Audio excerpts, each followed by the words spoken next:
Alhamdulillah kembali lagi bersama saya Nining Nurhayati dalam diskusi ngaji filsafat yang kalinya ini ya. Selamat datang kepada narasumber Mas Iqbal Hasanuddin, Direktur Eksekutif Lembaga Studi Agama dan Filsafat. Karena akan ada diskusi-diskusi seru selanjutnya, jangan lupa like dan tekan tombol subscribe. Yang tidak bisa saya sebutkan satu persatu. Selamat datang di diskusi yang diselenggarakan oleh Genial ID. Terima kasih sudah bergabung bersama kami, Bapak Ibu sekalian. Semoga ini menjadi malam yang produktif begitu ya, karena Kamis 30 Juli 2020 ini bertepatan dengan malam takbiran juga. Malam ini juga bermanfaat. Ini esensi di malam takbiran. Kalau di minggu kita membahas tentang teori keadilan platonis, di mana keadilan bisa dicapai bagian-bagian jiwa, ada pitomia, ada tumos, dan logistikon. Ini telah berhasil mencapai keutamaannya masing-masing. Dan keutamaannya itu adalah ada pada kesederhanaan, kemudian keberanian, dan pengetahuan pun begitupun juga dengan negara. Sama ya, ada kaum produktor, kemudian para penjaga, dan para pemimpin. Pada intinya, apabila para negara ini dicapai keutamaan jika kesederhanaan, kemudian keberanian, dan pengetahuan itu dapat tercapai keutamaannya. Itu kira-kira ya kalau minggu lalu. Nah, hari ini Bapak Ibu sekalian, kita akan membahas tentang teori kebahagiaan Aristoteles. Jadi kalau kemarin disampaikan oleh Mas Iqbal bahwa Aristoteles ini muridnya Plato atau muridnya Socrates, dan nanti Aristoteles juga punya murid yaitu Alexander the Great. Benar nggak Mas Iqbal? Nanti bisa dikonfirmasi. Meski memang Mas Iqbal kemarin menyampaikan ada antara guru dan musuh ini memilih mazhab yang berbeda-beda, bahkan memang bertentangan dengan gurunya gitu ya, seperti misalnya Socrates dengan kemudian Plato. Nanti the Great gitu ya, Aristoteles anak tabib Istali gitu ya, Plato umur 7, beliau juga Lysium gitu. Sebetulnya Aristoteles ini yang unik dan khas. Saya cermat, Aristoteles ini bias gender. Menurut itu setengahnya laki-laki. Betul atau enggak nanti bisa dibahas oleh Mas Iqbal gitu ya.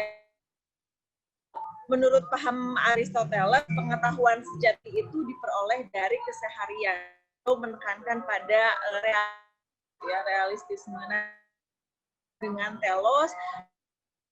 Sesuatu itu ada tujuannya, dan tujuan hidup manusia itu adalah mencari kebahagiaan. Yang membuat manusia mencapai hakikat kebahagiaannya menurut Aristoteles, kita akan simak pemaparan Direktur rapat di Mas Iqbal. Waktu seluasnya untuk Mas Iqbal 20 lah ya, 1 jam cukup. Lebih banyak mengelaborasi Aristoteles ini.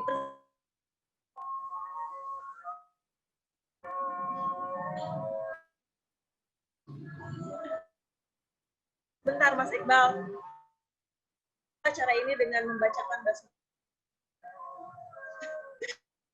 Mas Iqbal, dipersilakan Mas Iqbal.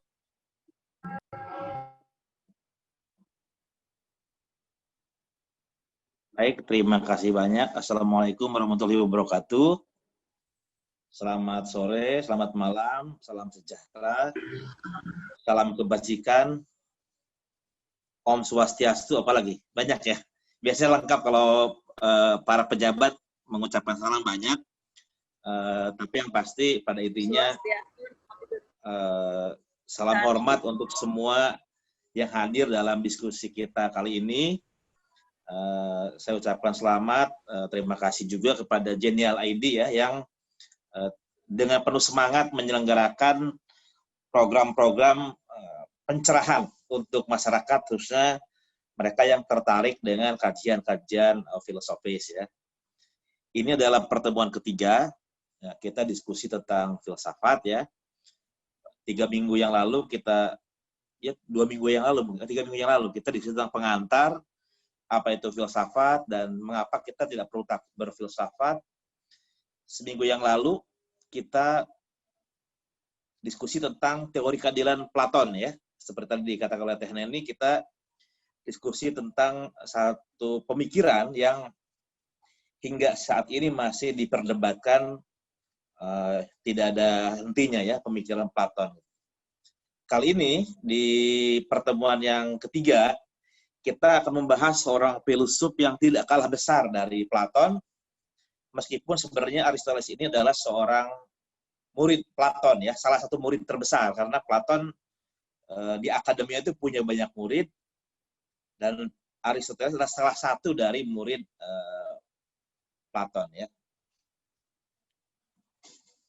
Dan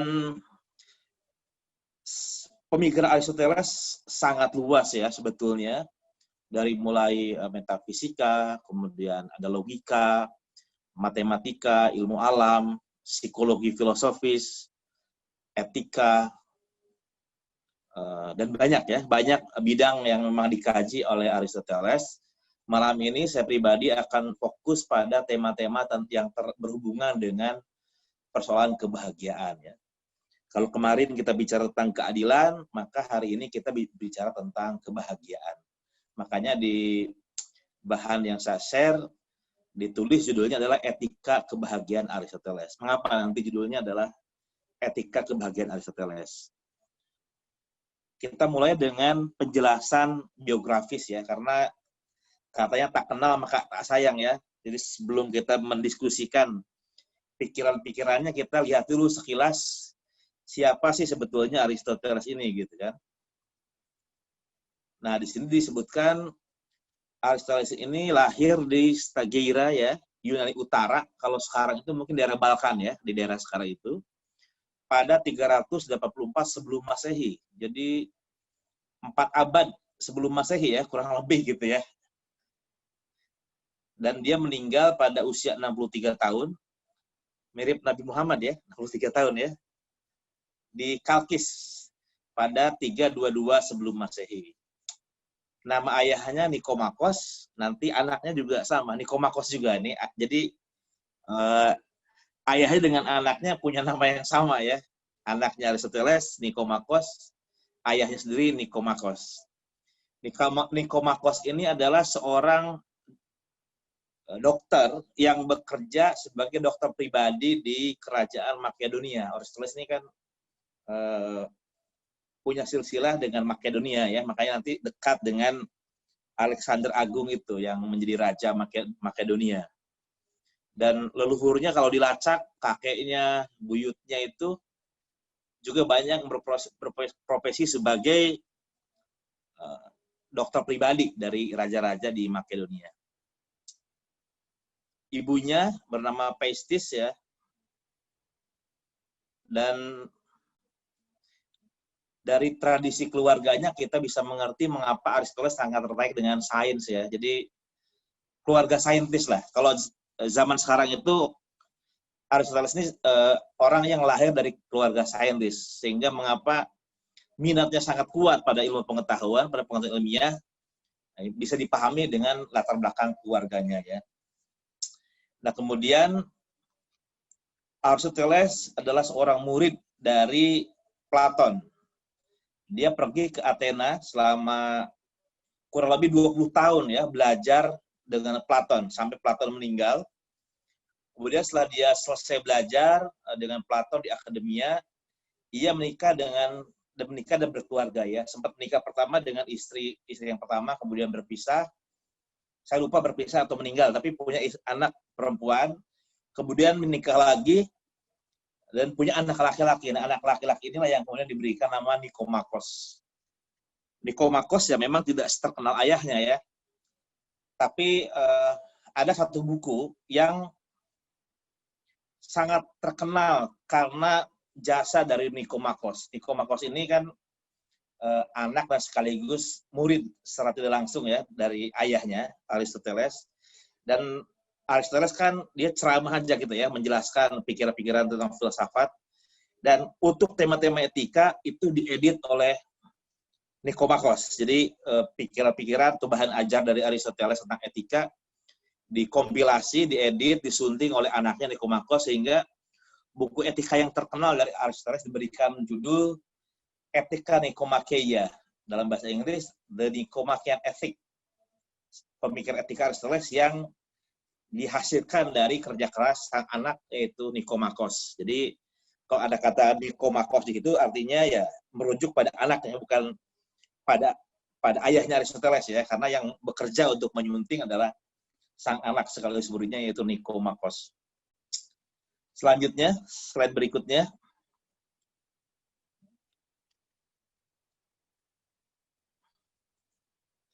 Nah, tadi seperti yang dikatakan oleh Teh Neni ya, pada tahun 347 sebelum Masehi, setelah selesai dia belajar dengan Platon, Aristoteles diminta untuk menjadi guru privat ya.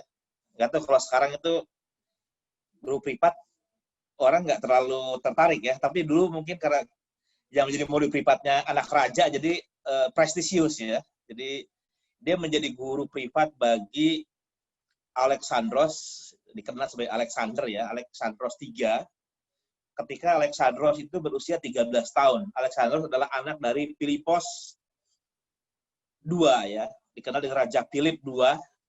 Waktu itu adalah Raja Makedonia. Dan belajar selama 7 tahun.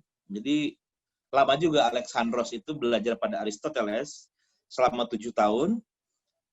Dan kemudian belajar hanya 3 tahun, tapi 7 tahun kemudian Alexandros menjadi Raja Makedonia. Dan kita tahu Alexandros kemudian berkeliling ya ke Mesir, ke Persia, bahkan sampai ke India untuk kemudian mendirikan sebuah imperium di mana menjadi epicentrumnya adalah Alexander sendiri, Alexander the Great. Nah, di saat Alexander pergi ke timur, Aristoteles kemudian pergi ke Athena, ke kota di mana dia sempat belajar ya kepada Platon, dan kemudian mendirikan lembaganya sendiri. Jadi dia nggak masuk ke akademia sebagai guru pengganti Platon, tapi mendirikan sebuah kampus sendiri, perguruan sendiri yang namanya Lyceon ya. Kadang disebut Lyceum Lyceon ya. Nah, sebagai filsuf, Aristoteles menulis hampir semua bidang filsafat. Jadi kalau zaman Platon dan sebelumnya kan filsafat tidak ditulis secara sistematis ya, tidak dirumuskan secara sistematis. Bahkan cara menulis pun dengan cara dialog-dialog. Jadi kalau kita baca buku-buku Platon, misalnya Sarmides, kemudian Phaedo, Politeia, Nomos, itu rata-rata ditulis dengan cara dialog. Ada seperti novel filsafat gitu ya. Ada Socrates sebagai tokoh utama, kemudian ada teman-teman lain yang sedang berdiskusi dengan Socrates. Nah, Aristoteles berbeda, dia menulis pikiran-pikirannya ditulis dalam sistematika yang seperti kita sekarang ya, buku-buku filsafat, meskipun pada awalnya hanya sekedar bahan-bahan kuliah gitu. Nanti ada orang-orang lain yang kemudian mengedit, menyuntingnya, sehingga pikiran-pikiran buku-buku Aristoteles menjadi tersusun secara sistematis ya. Dan dia adalah pemikir untuk segala bidang, termasuk Aristoteles adalah seorang yang menemukan ilmu logika. Jadi kalau kita berbicara ilmu logika, salah satu yang berjasa melahirkan ilmu logika adalah Aristoteles. Nanti di dunia lain, misalnya Aristoteles ditulis ulang oleh Alfarabi ya. Jadi organon Aristoteles ditulis ulang oleh Alfarabi, dan logika Aristoteles kemudian berkembang di dunia Arab Islam. Itu kemudian selanjutnya etika kebahagiaan. Sebetulnya istilah teori kebahagiaan itu kurang pas. Jadi kalau dalam konteks modern pas-pas saja disebut teori kebahagiaan, artinya satu pandangan, satu rumusan rasional tentang apa itu kebahagiaan gitu kan. Tapi kita perlu ingat dalam konteks Yunani, teoria itu adalah istilah khusus, istilah teknis ya. Jadi teoria itu dilawankan dengan praksis. Teori adalah satu renungan tentang tema hal-hal yang metafisik lah gitu ya, tentang wujud, tentang wajibul wujud dan lain sebagainya. Sementara praksis itu adalah pengetahuan rasional tentang laku hidup atau bagaimana menjalani hidup yang baik. Nah, sementara kebahagiaan terutama juga mencakup dua-duanya ya, teoria dan juga praksis. Sehingga kalau dipaksakan menggunakan teoria itu sebetulnya tidak sepenuhnya tepat gitu. Tapi kalau dalam pengertian modern, alias rumusan rasional yang sifatnya tentang apa itu kebahagiaan bisa. Makanya lebih aman kemudian judulnya disebut sebagai etika kebahagiaan. Jelas ini adalah sebuah penekanan pada pemikiran tentang laku hidup yang muaranya adalah kebahagiaan. Dan sebetulnya Aristoteles itu disebut dengan cara yang berbeda ya, pemikiran tentang etikanya. Ada disebut dengan etika kebahagiaan. Atau dalam bahasanya sebagai etika eudaimonia ya. Eudaimonia itu artinya kebahagiaan, etika kebahagiaan. Karena muara dari pemikirannya itu akhirnya berbicara tentang bagaimana manusia mencapai kebahagiaan. Tapi kadang-kadang pemikiran Aristoteles di bidang ini disebut juga sebagai etika keutamaan. Jadi keutamaan sudah kita bahas di minggu lalu ya. Keutamaan itu artinya paripurna ya. Jadi fungsi optimal dari sesuatu. Minggu lalu saya contohkan sepeda ya. Sepeda itu kan untuk bisa berjalan baik kan ada hal-hal yang harus berfungsi optimal kan. Rodanya 2, nggak bocor ya. Bahannya nggak gundul gitu kan. Joknya juga nggak goyang, pas gitu kan. Stangnya, setirnya juga stabil, tempat mengayuh, rodanya juga tidak ada yang goyang, semua sempurna. Maka ketika semua elemen, semua bagiannya bekerja dengan optimal, maka semuanya sepeda itu bersifat memiliki keutamaan ya, karena bekerja secara optimal, berfungsi secara optimal. Satu saja berkurang, tidak berfungsi, maka berkurang keutamaannya gitu ya. Misalnya sadelnya goyang, bannya gundul, jadi gampang licin gitu ya kalau kena jalan yang basah, atau remnya blong, sudah jauh dari keutamaan, dia semakin korup gitu, semakin tidak optimal berfungsinya. Makanya etika keutamaan dalam konteks Aristoteles, dia berbicara sebuah pemikiran etika yang mendorong pengembangan kualitas atau fungsi-fungsi yang ada dalam pribadi manusia gitu ya. Nanti ada fungsi intelektual, kualitas intelektual, kualitas etis dan lain sebagainya. Nah, kalau itu semua bisa optimal bekerja dalam diri manusia, maka manusia itu adalah manusia yang berkeutamaan. Dan kalau sudah seperti itu, orang akan mencapai kebahagiaan. Makanya selain etika kebahagiaan, etikanya Aristoteles disebut sebagai etika keutamaan. Ada juga orang lain yang menyebutnya sebagai etika pengembangan diri ya. Jadi karena bicara tentang aktualisasi diri, namanya pengembangan keutamaan itu kan awalnya dari mungkin level optimal itu kan 100 gitu kan, tapi orang tidak ada yang dari awalnya 100 kan, mungkin 5, mungkin 10, tapi dididik, dikembangkan sehingga mendekati 100. Nah, proses bergerak dari 5, dari 0 ke 100 itulah pengembangan diri, aktualisasi diri. Makanya disebut juga sebagai etika pengembangan diri ya. Jadi banyak istilah, tapi pada prinsipnya semua terkait. Dan di sini saya memilih istilah etika kebahagiaan, karena kebahagiaan adalah satu ide yang dalam konteks modern cukup menarik ya. Orang seneng gitu, kebahagiaan tuh menyenangkan. Selanjutnya, nah, kalau kita baca buku etikanya Aristoteles, Etika Nikomacheia, refleksi tentang kebahagiaan itu dimulai dengan sebuah pertanyaan. Bagaimana manusia mencapai hidup yang baik? Jadi ini satu pertanyaan yang diajukan oleh seluruh pemikir klasik ya.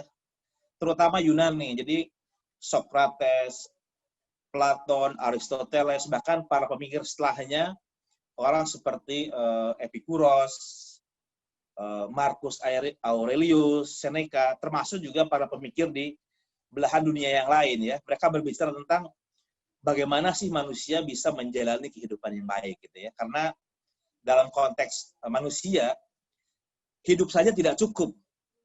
Hidup yang biasa-biasa saja itu bukan satu hidup yang berkualitas. Gitu. Makanya problem mendasar dari pemikiran para filsuf adalah bagaimana manusia bisa menjalani sebuah kehidupan yang baik. Nah, ini pertanyaan mendasar dari Aristoteles ya.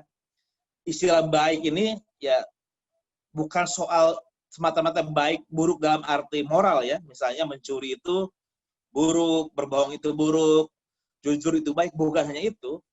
Tapi baik di sini adalah sesuatu yang hidup yang sesuai dengan martabat kemanusiaan. Ya. Jadi kalau manusia itu misalnya selama hidupnya tidak pernah punya kebebasan, dia selalu diperbudak orang lain, dia punya keinginan tapi tidak bisa mewujudkan keinginan, dia punya cita-cita tapi boro-boro bisa mewujudkan cita-cita,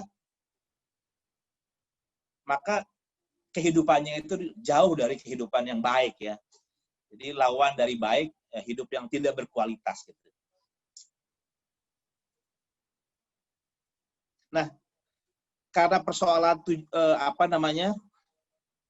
hidup yang baik itu sesuatu yang penting dalam pemikiran Aristoteles, kemudian Aristoteles mengatakan hidup manusia akan berkualitas, akan baik jika ia bisa mencapai apa yang menjadi tujuan hidupnya. Jadi ini istilah tujuan menjadi penting karenanya pemikiran Aristoteles dalam bidang etika sering disebut juga sebagai etika teleologis tadi ya. Telos itu artinya tujuan. Logos adalah diskursus tentang tujuan. Jadi etika teleologis adalah satu etika yang berbicara tentang satu tujuan ya dari segala sesuatu. Makanya kualitas hidup atau kehidupan yang baik itu hanya bisa dicapai jika manusia bisa memenuhi tujuan hidupnya. Jika di dalam dirinya punya potensi untuk menjadi pemimpin dan dia bisa menjadi pemimpin, maka hidupnya berkualitas gitu. Tapi jika sebetulnya dia punya potensi menjadi pemimpin, kemudian dia mengabaikan potensi-potensinya, maka hidupnya tidak berkualitas. Sama dengan pemain bola ya. Orang-orang yang punya bakat tinggi, misalnya seperti Messi, seperti Maradona, Ronaldo itu, dia punya bakat yang tinggi, dan ketika dia mampu menjadi pemain sepak bola terbaik, artinya dia sudah bisa mencapai salah satu tujuan hidupnya, mengaktualisasikan bakat terbaiknya. Tapi banyak orang yang punya bakat baik, tapi karena dia nggak rajin berlatih, bermalas-malasan, senang pesta, harusnya sebagai atlet misalnya tidur cukup ya, olahraga cukup, istirahat cukup, ini begadang, makanan nggak teratur. Jadi keleha-lehaan yang membuat bakatnya terbuang sia-sia. Nah ini keinginan, cita-cita, bakatnya tidak teraktualkan, maka kehidupannya menjadi kehidupan yang tidak berkualitas ya. Nah, pertanyaan Aristoteles selanjutnya adalah lantas sebetulnya apa yang menjadi tujuan hidup manusia? Ini penting ya, karena kebahagiaan itu dimulai dengan kehidupan yang baik. Kehidupan yang baik itu bisa diraih kalau kita bisa merealisasikan tujuan hidup kita sebagai manusia. Nah, lantas pertanyaannya apa sebetulnya tujuan hidup kita kan? Supaya kalau tercapai kita dianggap atau bisa disebut sebagai menjalani kehidupan yang baik. Slide berikutnya.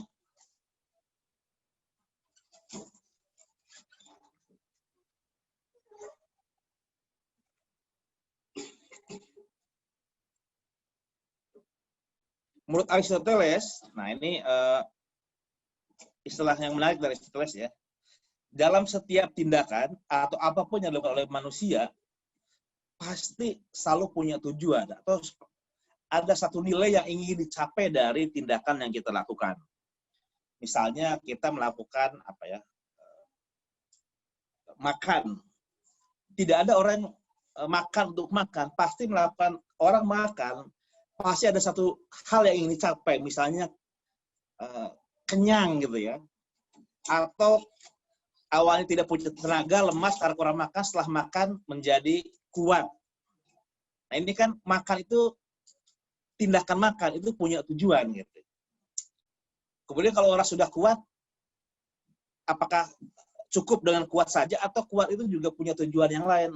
Misalnya dengan tubuh yang kuat, orang bisa bekerja ya, bekerja dengan optimal, bekerja dengan sewajarnya gitu. Tapi apakah kemudian ketika orang melakukan pekerjaannya, apakah dia bekerja untuk pekerjaan? Jarang ya orang yang bekerja untuk pekerjaan. Orang bekerja bisa untuk mendapatkan misalnya gaji yang baik. Jadi bekerja itu sebagai sebuah tindakan menjadi sarana untuk mendapatkan tujuan lain lagi, yaitu mendapat gaji yang baik. Apakah gaji atau uang yang baik itu adalah tujuan pada dirinya? Orang sebetulnya ya nggak ada yang ingin uang sebagai tujuan akhir ya. Orang mau uang karena dengan uang dia bisa beli baju, beli makan, ya, bisa katakanlah dengan uang yang kita punya kebutuhan sandang pangan papan kita terpenuhi gitu kan, bisa makan nggak kelaparan. Nanti kalau sudah bisa makan untuk apa? Terus muter lagi lama-lama gitu kan. Jadi seperti lingkaran, semua tindakan itu selalu merupakan sarana untuk sebuah tujuan. Dan ketika tujuan tercapai, dia adalah juga sarana atau antara bagi tujuan lain terus-menerus. Hampir semua tindakan manusia, perbuatan manusia selalu merupakan sarana bagi tujuan lainnya. Pertanyaan Aristoteles, apakah di antara semua perbuatan, di antara semua tujuan itu, ada nggak satu perbuatan atau satu tujuan yang merupakan tujuan akhir, yang tidak menjadi sarana untuk tujuan yang lain lagi? Dia merupakan final ya, tujuan dari final dari semua itu, dia tidak membutuhkan yang lain lagi, disebut dengan tujuan akhir gitu ya. Slide berikutnya.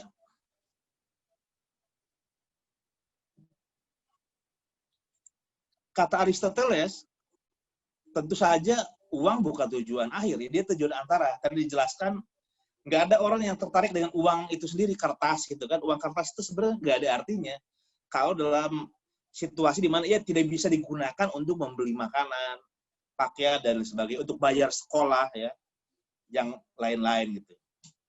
Kata Aristoteles, satu-satunya tujuan yang bukan merupakan sarana atau perantara bagi tujuan yang lain lagi adalah kebahagiaan. Kebahagiaan adalah tujuan akhir yang kalau kita sudah mencapainya, kita tidak akan memikirkan lagi bahwa kebahagiaan itu bisa mengantarkan kita kepada nilai yang lain lagi. Karena kalau sudah bahagia, orang nggak butuh apa-apa lagi.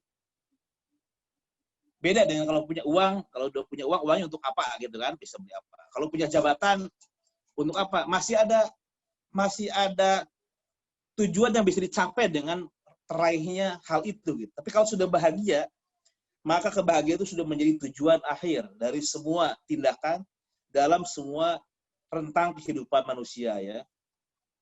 Dalam istilah Aristoteles, kebahagiaan adalah tujuan yang hendak dicapai demi dirinya sendiri. Selanjutnya.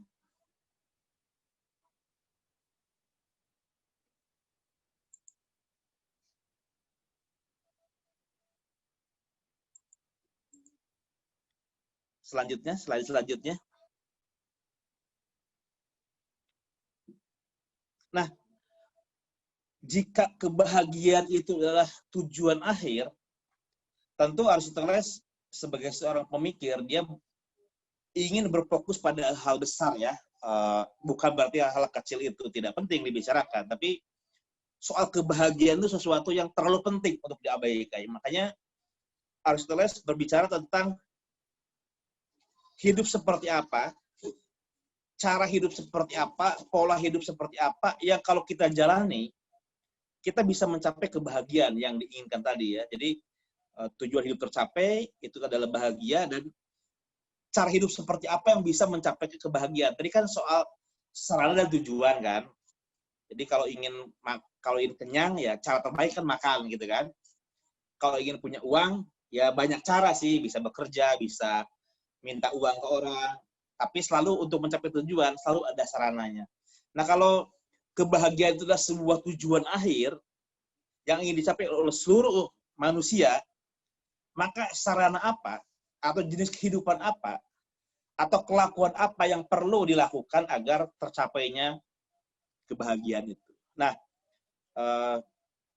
para pemikir pada zaman Aristoteles itu menyebutkan 3 kemungkinan laku hidup yang kalau dilakukan kita akan mencapai tujuan atau akan mencapai kebahagiaan, kira-kira gitu ya. 3 pola hidup apa saja yang mungkin yang ditawarkan. Pertama adalah menjadi orang kaya. Jadi banyak orang-orang di zaman Aristoteles mengatakan berpandangan, oke, kalau kita menganggap kehidupan yang baik itu bisa tercapai, kalau kita mencapai kebahagiaan, maka kebahagiaan itu hanya bisa dicapai dengan banyak uang gitu ya, banyak harta. Karena kalau dengan harta ya kita udah pasti bahagia ya. Nah, ini langsung ditolak oleh Aristoteles sebetulnya soal kekayaan itu, karena bagi Aristoteles uang itu nggak pernah menjadi tujuan bagi dirinya sendiri. Tadi sudah dikatakan, uang selalu merupakan sarana untuk hal-hal lain ya. Uang bisa beli baju, bisa beli makanan, bisa sekolah, bisa beli kendaraan. Dia selalu sarana, dia tidak pernah merupakan tujuan pada dirinya. Makanya kalau orang menganggap dengan banyak uang, dengan banyak harta itu otomatis akan bisa mengantarkannya pada kebahagiaan, sebenarnya enggak. Uang itu bukan tujuan akhir ya. Jadi kebahagiaan tidak identik dengan uang. Karena kebahagiaan tujuan akhir, sementara uang itu bukan tujuan akhir, maka enggak match gitu ya. Uang tidak sama dengan kebahagiaan.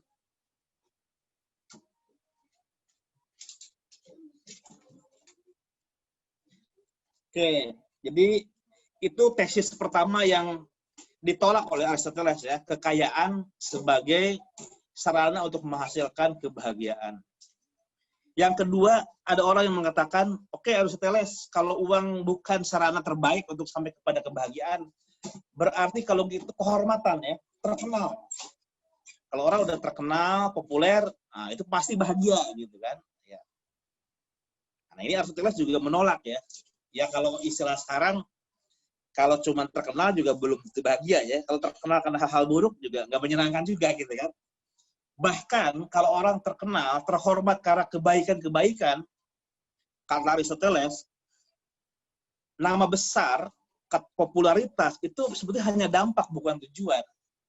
Jadi kalau kita mengembangkan kualitas-kualitas kita, kecerdasan kita, budi baik kita, maka nama baik itu akan muncul dengan sendirinya. Jadi bukan sesuatu yang perlu kita cita-citakan nama baik itu. Nama baik itu akan otomatis datang kalau kita bisa mengembangkan budi baik kita. Jadi dia adalah dampak dari kualitas kehidupan kita, bukan tujuan. Tuh. Bukan berarti tidak baik ya, tapi itu bukan tujuan. Popularitas. Jadi kekayaan ditolak karena dia sarana, keterkenalan ditolak karena dia bukan tujuan, dia adalah efek samping dari kualitas hidup seseorang. Nah, kemudian Aristoteles menyebutkan ada 3 hal yang kira-kira itu mengandung kepuasan pada dirinya, bukan untuk yang lain lagi.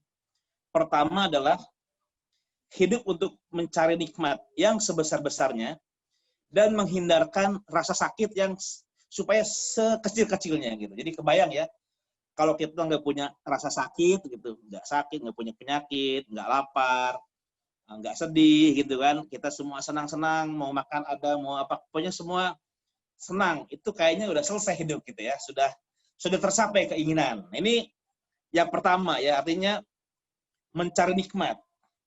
Yang kedua ada yang mengatakan hidup kontemplatif sebagai filsuf. Nah, filsuf itu berkontemplasi, merenungkan tentang wujud, hal ihwal kenyataan, Tuhan dan sebagainya. Dia sudah sampai pada puncak kebahagiaan karena ya dia memandang objek-objek abadi gitu kan.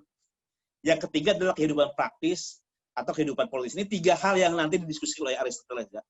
Silakan slide berikutnya.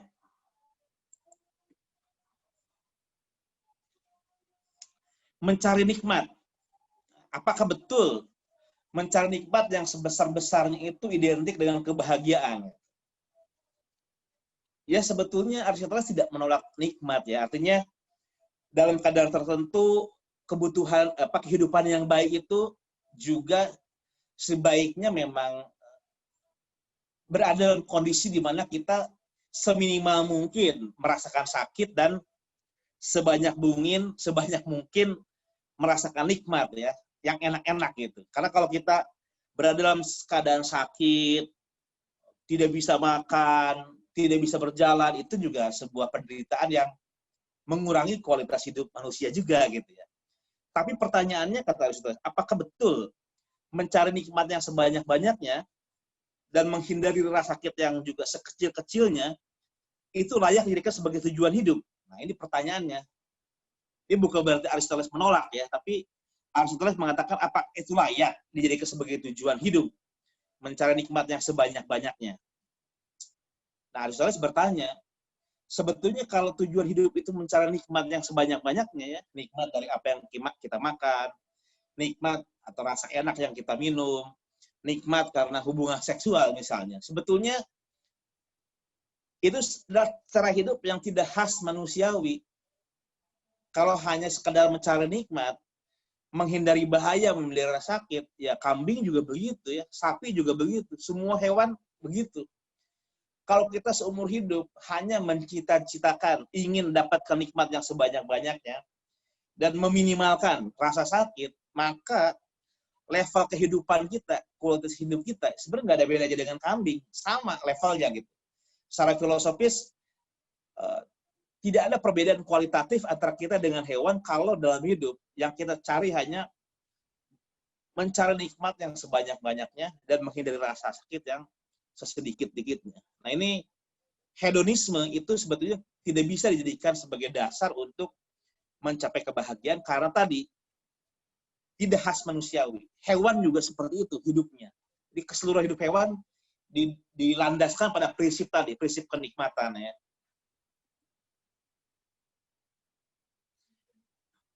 Dan kemudian rasa nikmat itu juga tidak identik dengan baik dan buruk ya. Jadi kita nggak bisa otomatis bahwa nikmat itu akan sampai pada kebahagiaan karena sebetulnya nikmat itu sesuatu yang menyertai perbuatan gitu. Jadi tergantung perbuatan. Kalau orang senang dengan memberi sedekah gitu pada orang-orang yang nggak punya uang, senang gitu. Kalau saya raktir orang itu senang gitu, maka rasa senang itu menjadi baik karena tindakannya sesuatu yang baik. Tapi kalau ada orang yang senang menyakiti orang lain ya, marahin orang lain, menjelek-jelekan orang itu nikmat. Saya paling nikmat hidup kalau melihat orang lain susah gitu. Maka kenikmatan yang dia capai bukan sesuatu yang baik karena kenikmatan yang didapatkan itu dihasilkan dari perbuatan yang secara moral buruk kan sangat mungkin. Banyak kejadian orang gitu kan. Kenikmatan datang dari perbuatan-perbuatan buruk. Sehingga kalau kenikmatan menjadi tujuan hidup, maka semua perbuatan entah baik atau buruk secara moral itu menjadi dibenarkan karena yang penting tujuannya bisa menghasilkan kenikmatan. Ini sesuatu yang ditolak oleh Aristoteles. Ya. Jadi dua hal yang menyebabkan mencari nikmat dan meminimalkan rasa sakit tidak bisa dijadikan sebagai tujuan dan tidak bisa dijadikan sarana untuk mencapai kebahagiaan. Karena dua alasan tadi. Pertama, mencari nikmat sebanyak-banyak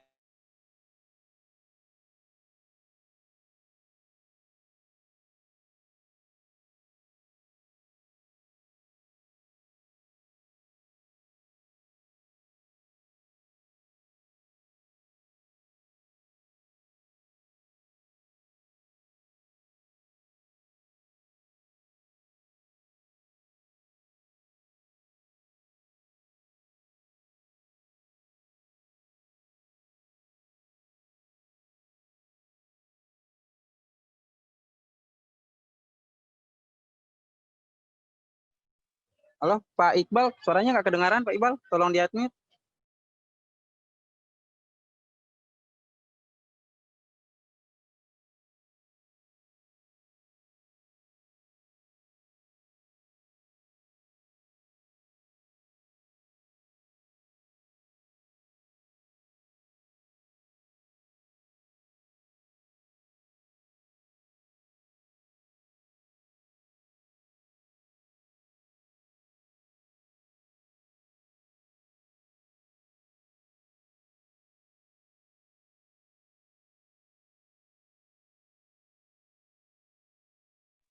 Halo?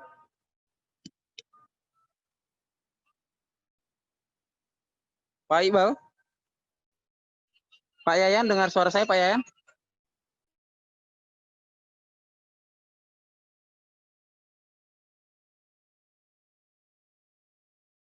Oke, saya lanjutkan ya. Apakah sudah terdengar jelas? Sudah Pak Iqbal, sudah. Oke, baik. Terima kasih. Jadi saya ini pakai handphone sekaligus pakai laptop. Nah, yang di unmute yang saya pakai untuk bicara ini. Jadi akhirnya jadi tidak terdengar ya. Jadi kalau mencari nikmat itu ditolak sebagai sarana untuk mencapai kebahagiaan, maka Aristoteles kemudian menampilkan dua hal. Yang pertama filsafat, yang kedua politik. Coba kembali ke filsafat ya, slide-nya.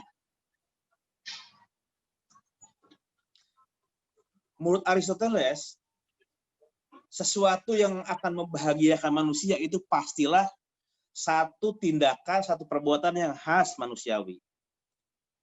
Kita sudah diskusi di pertemuan pertama, banyak hal yang tidak khas manusiawi. Misalnya kalau sekedar tumbuh ya, dari kecil menjadi besar ya pohon rambutan juga tumbuh. Kita nggak bisa menganggap, wah ini pertumbuhan fisik saya dari kecil menjadi besar, dia tua, itu sesuatu yang membahagiakan. Tidak khas manusiawi. Pohon rambutan juga tumbuh dari kecil menjadi besar gitu, berbuah. Kalau kekuatan fisik, ada orang yang sekarang kan menganggap kekuatan fisik segalanya ya. Sebetulnya ya kalau bicara kulit yang paling keras, ya mungkin badak jauh lebih keras dari manusia ya. Berat-beratan badan, ya mungkin gajah lebih berat, lebih tinggi jerapah gitu. Jadi perkembangan fisik, pertumbuhan fisik tidak pernah menjadi khas manusiawi. Tidak membanggakan kalau kita menjadi itu sebagai tujuan hidup atau cara hidup ya. Nikmat juga sama, tadi sudah ditolak. Makanya satu yang khas manusiawi, yang membedakan manusia dari yang lainnya adalah akal budi, logos. Maka sudah pasti, kata Aristoteles, sesuatu yang bisa mendatangkan kebahagiaan kalau kehidupan kita diarahkan pada satu aktivitas yang terkait dengan akal budi atau logos. Nah, yang terkait dengan logos atau akal budi manusia ada dua, kata Aristoteles. Yang pertama filsafat, yang kedua politik ya. Nah, filsafat ini disebut juga dengan teoria ya, memandang, artinya merenungkan realitas yang abadi, realitas yang tidak berubah.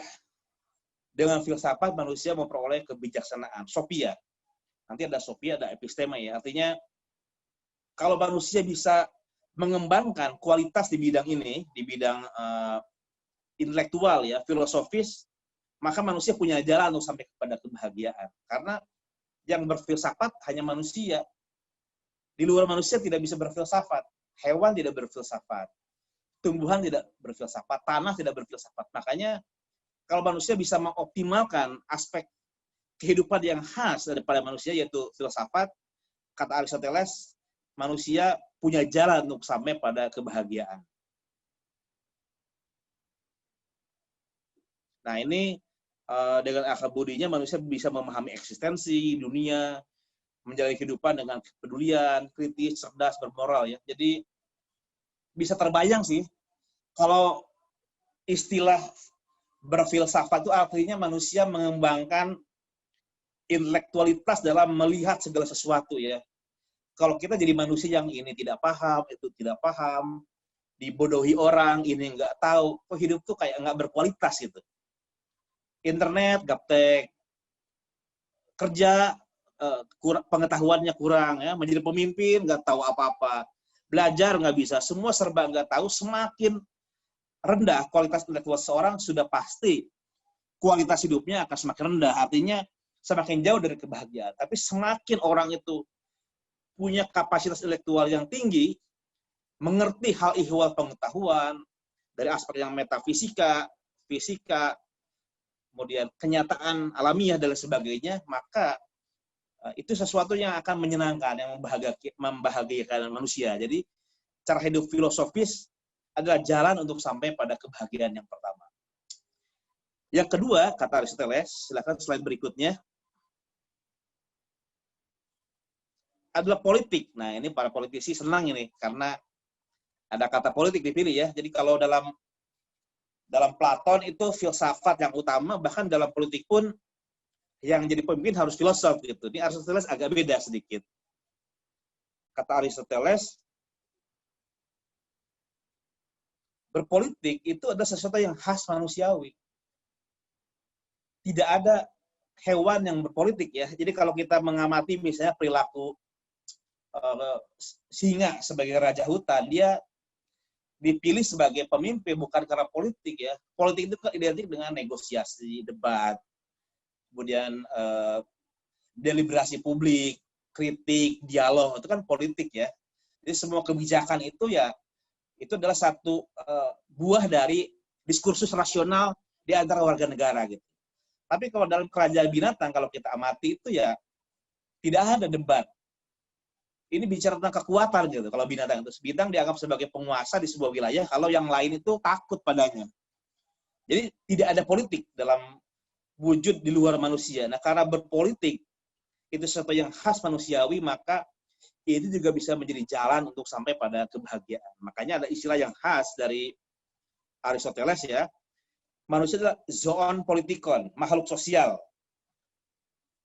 Nah, ini sesuatu yang dengan berpolitik, bersosial, manusia itu bisa sampai pada kebahagiaan. Oke, slide selanjutnya.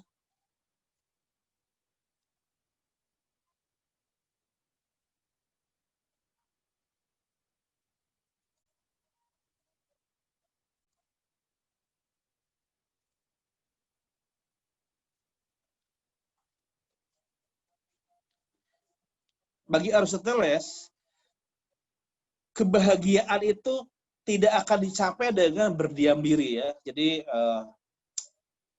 walaupun tadi sudah dijelaskan, mengembangkan kegiatan intelektual, kemudian melakukan sosialisasi dengan yang lain itu akan mencapai kebahagiaan, tapi berdiam diri itu nggak akan mendatangkan kebahagiaan. Bermalas-malasan di rumah gitu kan, kemudian menikmati apa yang tersedia tidak akan pernah membuatnya kemudian berkembang ya.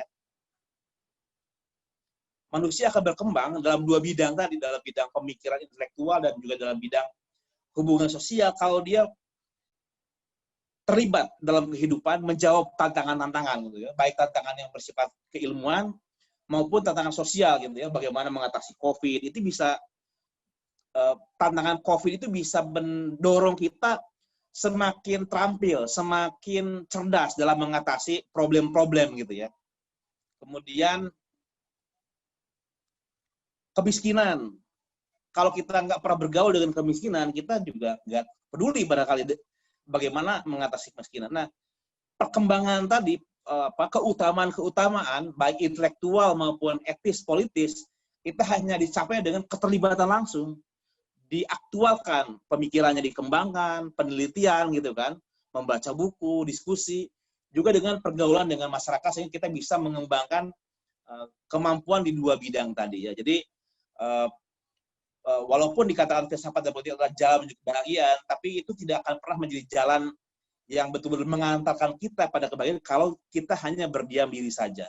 Harus ikut terlibat, berproses, bertarung gitu ya. Hidup adalah perbuatan gitu kan, itu jadi moto yang sangat terkenal ya. Nah, makanya kenapa filsafat dan politik, karena kata Aristoteles, sebetulnya kehidupan hakiki manusia ada dua, yaitu rasionalitas dan sosialitas. Nanti filsafat itu ke rasionalitas, kemudian politik itu ke sosialitasnya. Dua hal ini sebenarnya dua-duanya menjadi penting. Salah satunya saja menjadi tidak seimbang ya. Kedua-duanya itu adalah jalan untuk sampai pada kebahagiaan. Nah, dengan berkembangnya dua bidang tadi ya, intelektual, kemudian kemampuan bersosial, bermasyarakat, itu akan membuat kita akan menjadi bahagia. Jadi semakin kita cerdas, semakin kita punya banyak teman, kita bisa membantu orang lain, saling tolong-menolong, kita akan bahagia. Salah satunya saja, misalnya kita cerdas tapi kita nggak punya teman, kita tidak terlibat dalam masalah-masalah, ya kita juga berkurang tuh bahagianya ya. Jadi kehidupannya tidak bermakna kalau kemudian menjadi soliter, manusia yang soliter gitu ya. Makanya kedua aspek itu menjadi harus seimbang menurut eh, Aristoteles ya. Perkembangan Aristoteles dilakukan dengan menjalani kehidupan secara filosofis, artinya sebagai sebagai makhluk, sebagai wujud, kita betul-betul harus sadar, reflektif, terbuka, dan kritis. Kalau kita nggak pernah sadar, nggak pernah kritis, nggak terbuka, apa bedanya kita sama kambing kan? Apa bedanya kita sama kursi yang kita duduki? Dia nggak pernah protes. Kursi nggak pernah kritis, kok saya dudukin terus. Nah, kalau kita bisa kritis, maka kita punya jalan untuk sampai pada kebahagiaan. Nah, kemudian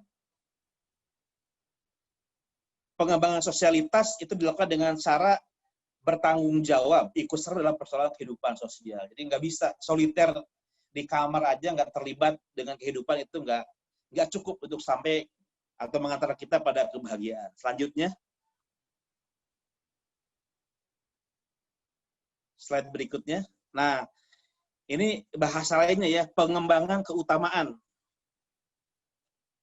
Pengembangan keutamaan sudah disebutkan tadi ya. Jadi berbicara tentang rasionalitas dan sosialitas, ada keutamaan-keutamaan yang ingin dikembangkan oleh, menurut Aristoteles, perlu dikembangkan oleh manusia, supaya manusia betul-betul menjadi bermakna hidupnya. Jadi kalau sudah bermakna, dia akan menjalani kehidupan yang baik, yang berbahagia.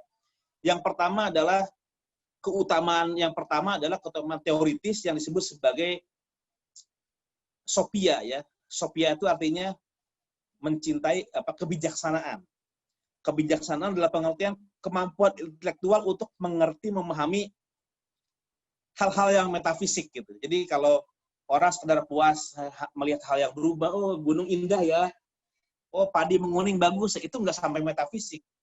Metafisik itu adalah pengetahuannya sampai pada persoalan yang paling mendasar, persoalan metafisika. Itu sophia, keutamaan dalam akal budi manusia yang mampu membawa manusia sampai pada pengertian tentang metafisika.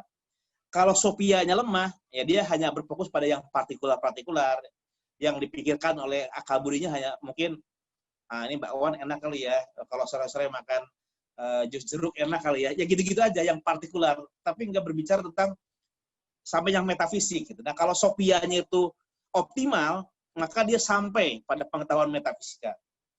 Nah, selain sophia, ada juga keutamaan atau kapasitas dalam akal budi manusia disebut sebagai epistem.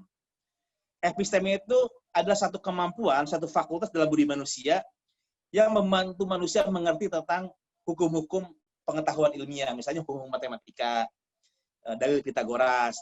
Itu dicerna oleh satu fakultas dalam diri akal budi manusia disebut dengan episteme.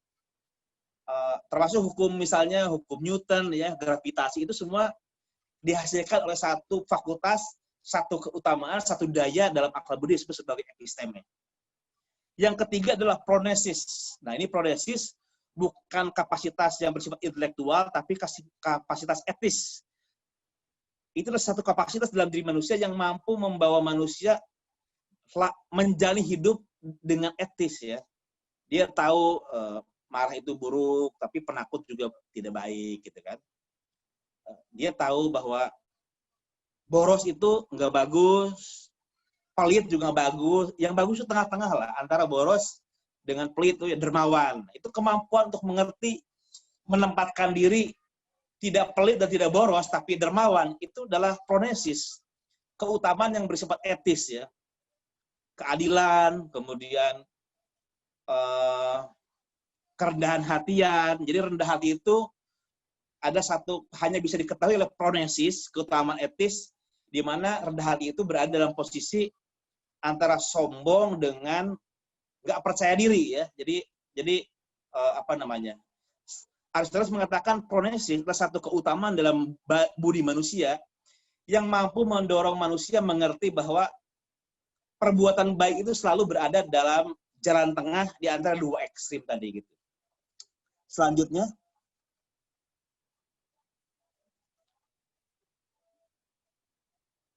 nah, kalau manusia bisa mencapai, mengoptimalkan daya-daya tadi ya, daya intelektual maupun daya sosial, atau yang disebut dengan sophia, episteme, dan pronesis, maka orang yang bersangkutan akan disebut sebagai manusia utama. Dalam bahasa Arab disebut sebagai al-insan al-kamil ya. Karena sudah optimal semua fungsi budinya gitu. Selanjutnya, nah ini yang jalan tengah tadi ya. Jadi prodesis itu keutamaan etis di mana manusia punya kemampuan untuk membedakan di antara dua ekstrim. Misalnya dia tahu bahwa manusia itu harus berani. Tapi berani itu adalah satu keadaan di mana keadaan batin di antara penakut dan nekat ya. Dermawan itu di antara boros dan kikir. Percaya diri itu berada di antara rendah diri dan sombong. Sabar itu adalah berada di tengah-tengah antara pemarah dan mati rasa. Dan banyak dalam buku Etika Nikomakia itu orang dengan pronesis yang sudah terasah itu bisa mengerti bagaimana menampakkan sesuatu pada tempatnya.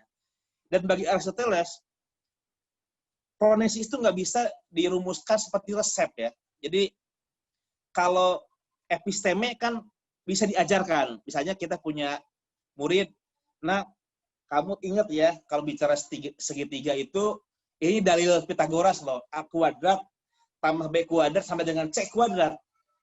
Diajarkan, dipelajari, dilatih, anak langsung bisa dalil Pitagoras atau menerapkan hukum gravitasi misalnya. Anak bisa langsung mengerti penjumlahan itu.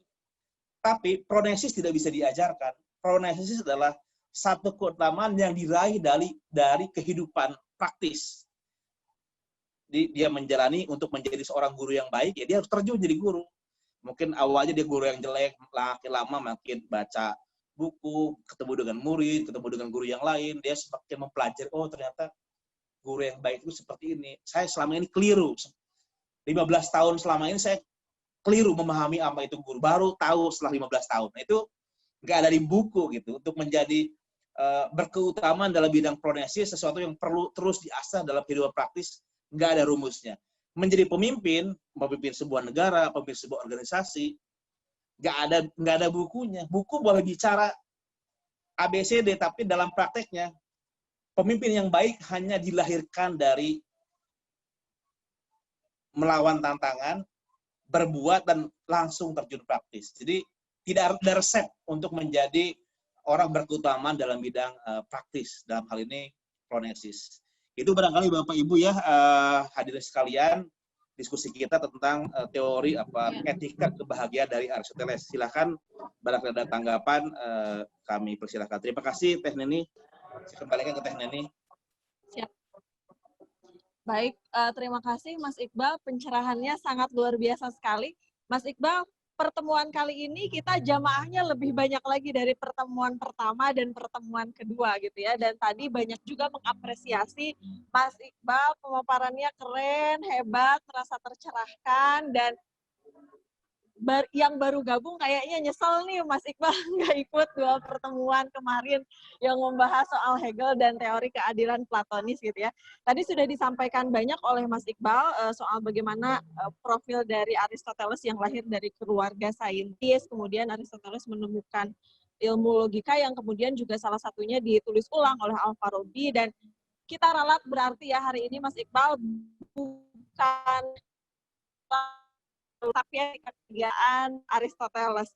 Soal kebahagiaan adalah bagian dari praksis yang berbicara tentang laku hidup manusia, dan kebahagiaan hanya bisa diperoleh ketika manusia telah berhasil mencapai keutamaannya. Ini ada relevansi berarti ya, Mas Iqbal, ada korelasinya dengan teori keadilan Platonis yang minggu lalu kita bahas. Dan mencapai hidup yang baik tidak hanya baik dalam moralitas, tapi juga menyangkut hidup berkualitas yang sesuai martabatnya sebagai manusia. Dan kebahagiaan adalah tujuan akhir yang ingin dicapai demi dirinya sendiri. Apabila sudah bahagia, maka manusia tidak akan lagi menginginkan hal-hal yang lain. Intelektualitas di sini juga menjadi kunci kebahagiaan. Tindakan atau perbuatan yang dapat mendatangkan kebahagiaan itu adalah filsafat dan politik. Dan orang berpolitik ternyata tanpa berfilsafat belum sempurna ya kebahagiaannya. Jadi berpolitik dan berfilsafat sebagai 2 sisi mata uang, dan ini harus seimbang keduanya. Baik Bapak Ibu sekalian, selanjutnya saya persilahkan diskusi dan tanya jawab. ada dua yang bisa dilakukan. Yang pertama adalah diskusi interaktif, jadi Bapak Ibu bisa langsung bertanya kepada narasumber, tapi dibatasi 3 orang. Nah, selebihnya nanti saya persilahkan untuk menyampaikan pertanyaannya di kolom chat dan nanti saya bacakan. Dipersilahkan barangkali Bapak Ibu untuk menyampaikan yang mau diskusi interaktif, langsung saja nanti dibuka saja mute-nya. Oh, Mbak Erni, silahkan Mbak Erni. Mbak Erni dulu ya. Keterwakilan perempuan dulu nih. Pro gender saya, Mas Iqbal. Silahkan Mbak Erni. Ya, baik. Terima kasih Mas Iqbal. Menarik sekali pemaparannya sampai saya tidak berkedip gitu ya mengamati slide-nya. Mas, saya ingin bertanya. Tadi kan untuk mencapai kebahagiaan Aristoteles mengatakan dengan 2 cara, ya, filsafat dan politik. Nah, dalam konteks sekarang, Mas, apakah teori ini masih relevan gitu, Mas? Karena kalau kita lihat untuk mencapai kebahagiaan itu dengan filsafat, bahkan yang nomor 2 ini ya, yang paling saya tekankan politik, sepertinya politisi sekarang tidak bahagia deh, Mas. Gitu ya, karena belum berfilsafat ya, Mbak Er. Mohon pencerahan lebih lanjut. Terima kasih. Baik, terima kasih Mbak Erni. Selanjutnya silakan Bapak Ibu, 2 orang lagi.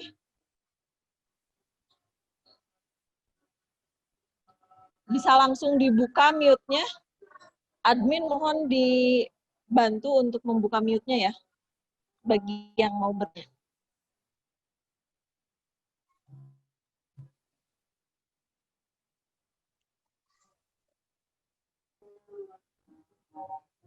Nggak ada. Mas Iqbal bisa langsung saja dijawab, nanti kita tunggu penanya berikutnya. Baik, terima kasih dengan Bu Erni ya, Mbak Erni, atas pertanyaan yang menarik. Ini pertanyaan untuk semua pengkaji filsafat klasik sebetulnya. Kalau kita berdiskusi tentang para pemikir klasik, selalu ada pertanyaan, lalu apakah masih relevan untuk kehidupan kita saat ini, gitu ya. Tentu ini 2 hal yang memang perlu kita ulas. Pertama, filsafat, yang kedua politik ya. Kata Mbak Erni, apa sekarang kedua dimensi kehidupan itu masih bisa mendatangkan kebahagiaan gitu. Nah, pertama, filsafat dalam pengertian Aristoteles adalah salah satu kegiatan intelektual ya. Intelektual dalam pengertian dia mengembangkan sophia dan episteme, mengembangkan akal budi sehingga dia mengerti hal ihwal kenyataan. Dan dia bisa mengerti relasi antar berbagai manifestasi wujud ya, kenyataan dalam bentuk pengetahuan ilmiah dan juga pengetahuan metafisik gitu. Rasanya kok bahkan sampai sekarang orang masih akan merasa menderita kalau kita tidak tahu tentang satu hal ya. Jadi memiliki pengetahuan, memiliki refleksi kritis terhadap sesuatu itu jelas masih menjadi sarana yang memungkinkan kita mendatangkan kebahagiaan. Tidak tahu apa-apa, tidak mengerti apa-apa, tidak mengerti IT, tidak mengerti ekonomi, tidak mengerti soal politik, tidak punya pengetahuan tentang segala hal, itu membuat kita menjadi pribadi yang tidak berkualitas. Semakin banyak pengetahuan kita, semakin tinggi kualitas pengetahuan kita, tentu itu adalah lebih memungkinkan kita untuk sampai pada kebahagiaan. Jadi kalau disuruh memilih antara orang yang rendah pengetahuannya dengan orang yang tinggi pengetahuannya, mana di antara kedua orang itu yang paling mungkin sampai pada kebahagiaan? Pasti pada zaman sekarang kita tetap akan memilih orang yang punya pengetahuan yang tinggi ketimbang orang yang tidak punya pengetahuan. Jadi apa yang dikatakan oleh Aristoteles tentang berfilsafat itu sampai sekarang masih relevan ya. Bahwa sekarang pengetahuan sudah terspesialisasi iya ya. Jadi ada yang ahli tentang virus khusus, dia nggak tahu ekonomi, dia nggak tahu, ada terlalu spesialis gitu. Nah makanya sebetulnya selain pengetahuan yang sifatnya khusus, pengetahuan yang bersifat profesional gitu, manusia sebetulnya akan sangat berbahagia jika dia bisa mengerti hal-hal yang general dalam hidup. Dia bisa mengerti kenapa saya hidup di dunia, untuk apa, akan kemana gitu. Semakin itu tidak terjawab, manusia akan selalu bertanya-tanya, gelisah gitu. Tapi kalau manusia bisa mengerti mengapa ada penderitaan, mengapa saya hidup, mengapa orang tua saya meninggalkan saya padahal saya masih butuh, semua itu bisa dimaknai secara kritis, secara reflektif. Manusia akan lebih berbahagia ketimbang orang yang ini nggak ngerti, itu nggak tahu, ini apa manfaatnya, ini semua berpotensi menjalani kehidupan yang kurang berkualitas. Jadi itu yang pertama. Yang kedua, politik ya. Politik dalam pengertian Aristoteles adalah semua warga negara terlibat dalam diskursus rasional untuk kemaslahatan publik, keadilan, kesetaraan, kira-kira gitu ya. Jadi manusia terlibat. Tapi problemnya dalam kehidupan politik sekarang kan banyak orang terasing dalam proses politik ya. Jadi bicara politik tujuannya bukan lagi soal tanggung jawab, bukan dalam rangka menciptakan kesejahteraan bersama, tapi bagaimana saya dan gerbong saya paling dapat keuntungan misalnya gitu kan. Atau kalau saya sudah dapat posisi dalam struktur politik, perusahaan saya akan mudah dapat aliran dana dari APBN. Nah, semua praktek politik yang tujuannya bukan kesejahteraan tidak akan mendatangkan kebahagiaan, karena lagi-lagi politik hanya jadi sarana untuk mendapatkan sumber uang gitu. Maka politik akan mengasingkan kita. Begitu juga dalam proses politik ketika ada sekelompok orang yang menentukan menjadi subjek politik, sementara mayoritas yang lain menjadi objek politik. Maka keterasingan masyarakat dalam proses politik membuat politik itu tidak menjadikan manusia lebih manusiawi, tapi politik telah menjadikan manusia lebih rendah derajatnya dari manusia. Jadi kalau kita analogikan misalnya dengan meja ya, meja ini kan nggak pernah protes, ya namanya juga meja ya. Kamu dijadiin tempat nulis, nyimpan laptop, nyimpan buku, dia nggak pernah protes. Capek dong, saya dari dulu dibuat kok ditindih mulu nih, pegel gitu. Dia kan nggak bisa mengkritik ya, nggak bisa mengkritik meja itu. Dia akan selalu menjadi objek, nggak pernah menjadi subjek. Tidak bisa ngambil keputusan apa yang baik untuk dirinya gitu. Nah, kalau dalam politik yang terjadi dua tadi ya, yang pertama hanya mengerjakan politik untuk keuntungan material, atau sebagian yang lain hanya menjadi objek tanpa bisa menentukan keputusan bersama, dia hanya ikut saja. Apa bedanya dengan meja? Berarti politik tidak pernah mengejawantahkan dimensi atau mengaktualisasikan potensi-potensi sosialitas yang ada dalam dirinya. Maka politik mengasingkan. Jadi bukan memperkaya hidup, bukan mensejahterakan, bukan membahagiakan, tapi mengasingkan manusia dari potensi-potensi yang ada dalam dirinya. Terasing bentuknya apa? Tadi, mengidentikan politik dengan keuntungan material, mengidentikan politik dengan kekuasaan kelompok, dan dalam politik ada yang terasing, yang hanya semata-mata menjadi objek. Kalau politik seperti itu jelas tidak akan mendatangkan kebahagiaan. Politik yang mendatangkan kebahagiaan jika dalam proses politik semua orang bisa terlibat, bisa melakukan diskursus rasional, bisa melakukan kritik, bisa melakukan partisipasi. Jadi selama ada diskriminasi, selama ada ketimpangan, selama ada yang dicegah untuk bicara, selama hanya itu saja yang menentukan keputusan politik, hanya segelintir orang, politik tidak akan pernah menjadikan sarana untuk sampai pada kebahagiaan. Ini problem besar memang dalam politik modern, di mana politik hanya dikuasai oleh segelintir orang. Nah, mudah-mudahan kita dari orang-orang yang belajar filsafat mau sedikit ya merehabilitasi makna politik. Gitu. Politik bukan semata-mata mengumpulkan saldo di rekening karena kita berelasi dengan para pejabat atau kita ingin dapat posisi tertentu yang basah-basah gitu. Tapi kita bicara politik dalam rangka kemaslahatan publik, dalam rangka menciptakan keadilan, membela minoritas, membela yang terpinggirkan. Jika politik kita seperti itu, maka politik kita akan mengaktualkan potensi-potensi terbaik kita. Itu barangkali jawaban saya atas pertanyaan dari Bang Erni ya. Terima kasih. Bukan melanggengkan oligarki ya. Ya bahasa Mas lainnya Iqbal. gitu ya. Mas Iqbal, ada pertanyaan lagi nih. Tapi di chat saja ini pertanyaannya. Tadi saya sudah menawarkan apakah mau bertanya, katanya dibacakan saja. Ada satu hal yang menggelitik saya, ini dari Pak Edi. Tadi di awal ada diceritakan sekilas tentang latar belakang Aristoteles sebagai putra dokter. Aristoteles tumbuh dari keluarga terpandang, tentu dalam pandangan awam seperti saya, beliau terlahir langsung bahagia. Tapi menyimak penemuan-penemuannya yang dipaparkan Mas Iqbal tadi, sepertinya ada proses atau pengalaman hidup tertentu yang membentuk beliau. Pengalaman hidup seperti apa menurut Mas Iqbal yang telah membentuk beliau? Bisakah dikisahkan?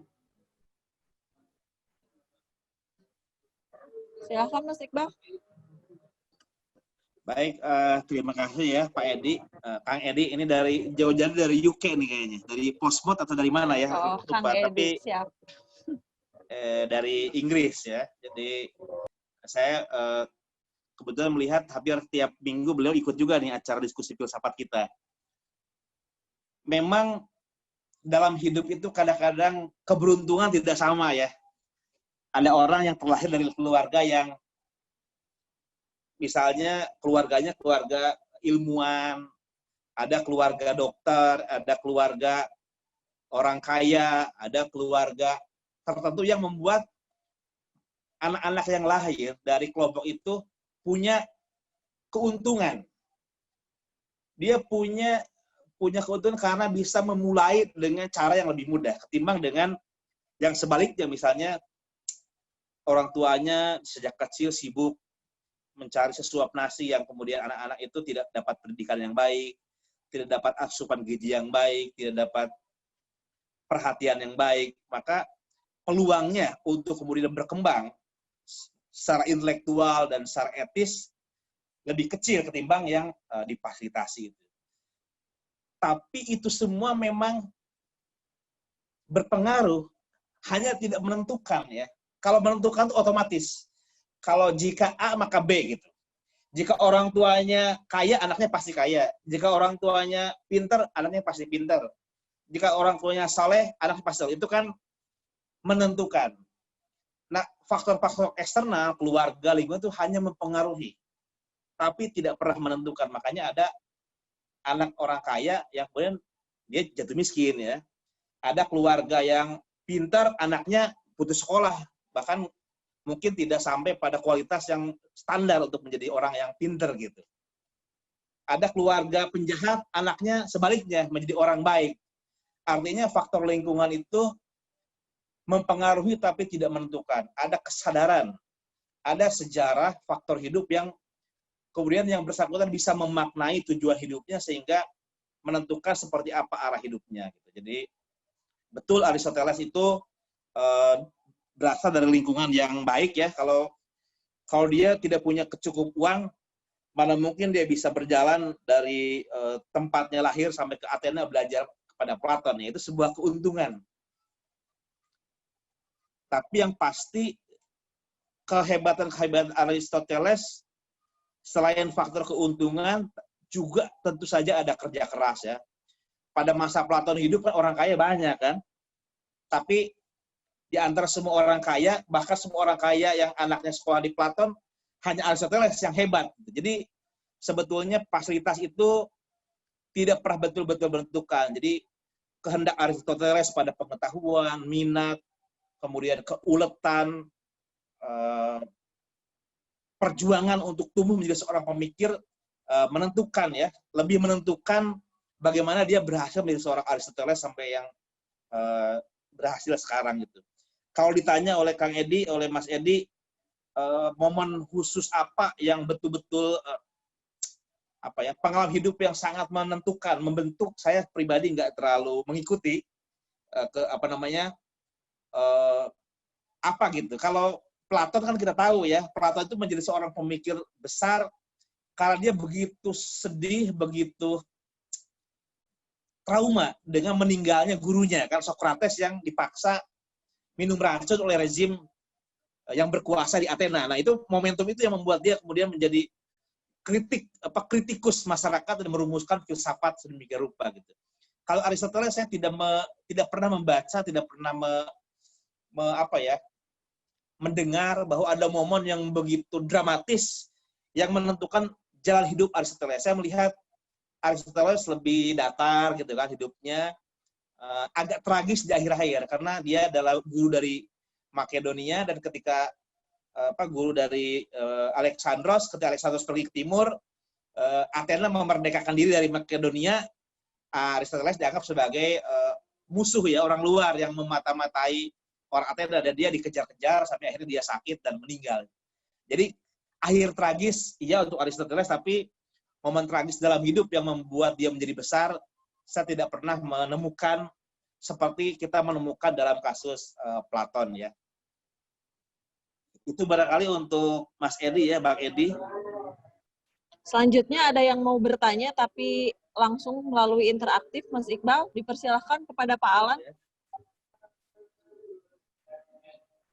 Oke, bismillahirrahmanirrahim. Hatur nuhun, moderator. Izin saya nggak menyalakan video karena lagi pendek. Siap. Sambil pendek. Assalamualaikum warahmatullahi wabarakatuh. Narasumber, terus moderator yang saya hormati. Ini sedikit memang menarik, hampir sama sesungguhnya dengan pertanyaan tadi disampaikan. Saya seperti memikirkan bagaimana kalau seandainya Aristoteles itu lahir di Indonesia.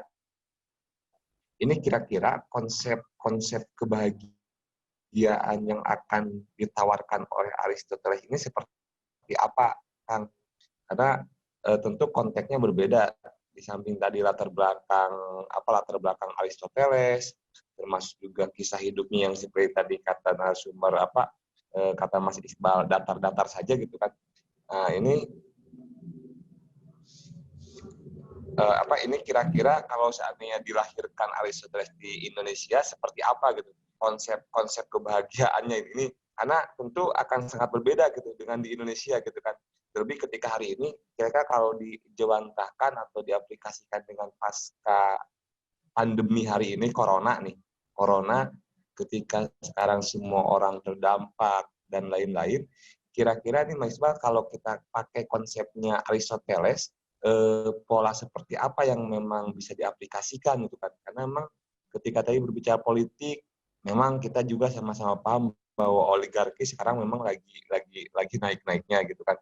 Ini kira-kira konsep apa yang bisa kita pakai dari Aristoteles ini yang untuk kita nih, untuk di Indonesia seperti apa kira-kira?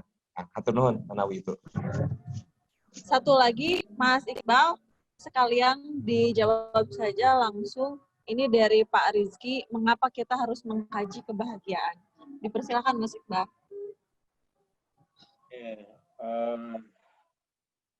Yang pertama tadi dari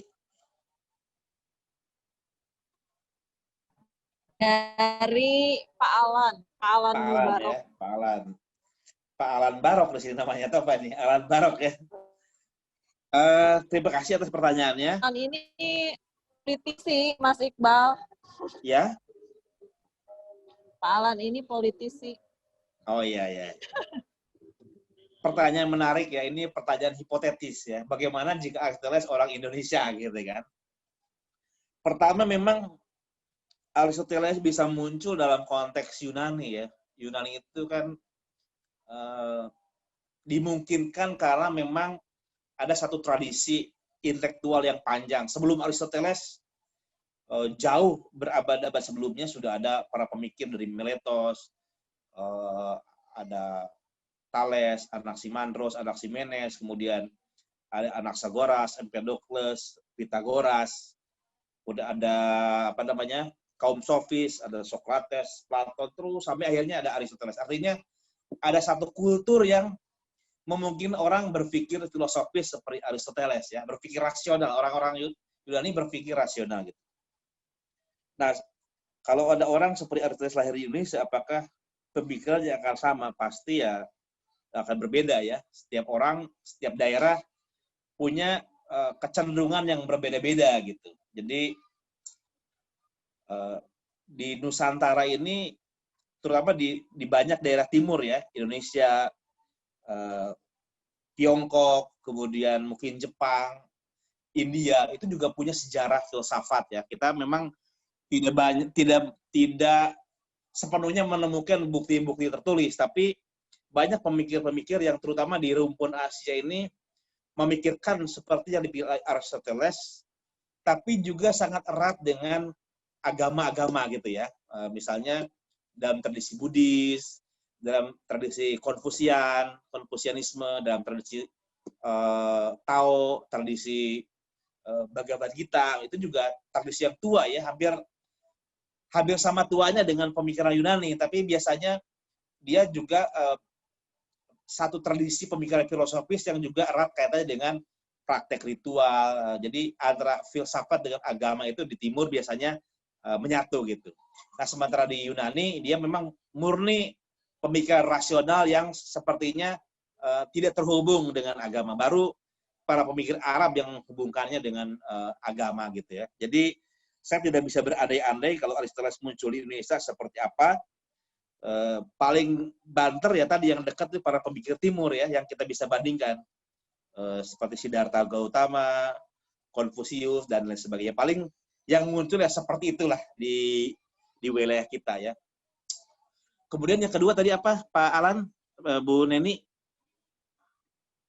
Ya, yang kedua tuh dari Pak Rizky. Pak Rizky menyampaikan tadi Pak Alan pertanyaannya dua kan, satu lagi. Mengkaji kebahagiaan? Tadi Pak Alan dua pertanyaannya. Enggak. Satu Kalau lagi. ini Pak untuk konsep Aristoteles.